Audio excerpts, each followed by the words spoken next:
For early and contemporary history, landmarks, and further information, see Ein Karem. Ein Karim was a Palestinian Arab town in the Mandatory Palestine's Jerusalem Subdistrict. History. The 1947 United Nations Partition Plan for Palestine placed Ein Karim in the Jerusalem enclave intended for international control. In February 1948, the village's 300 guerrilla fighters were reinforced by a well-armed Arab Liberation Army force of mainly Syrian fighters, and on March 10 a substantial Iraqi detachment arrived in the village, followed within days by some 160 Egyptian fighters. On March 19, the villagers joined the foreign guests in attacking a Jewish convoy on the Tel Aviv-Jerusalem road. Immediately after the April 1948 massacre at the nearby village of Deir Yassin, most of the women and children in the village were evacuated. It was attacked by Israeli forces during the 10-day campaign of July 1948.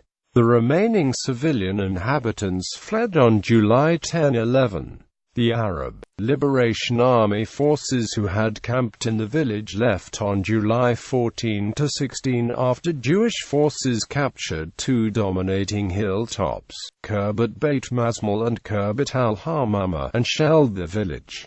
During its last days, Ein Karim suffered from severe food shortages. Israel later incorporated the village into the municipal boundaries of Jerusalem as Ein Karem. Ein Karim was one of the few ethnically cleansed Arab localities which survived the war, with most of the buildings intact. Palestinian homes were seized and resettled with Jewish immigrants. Over the years, the bucolic atmosphere attracted a population of artisans and craftsmen.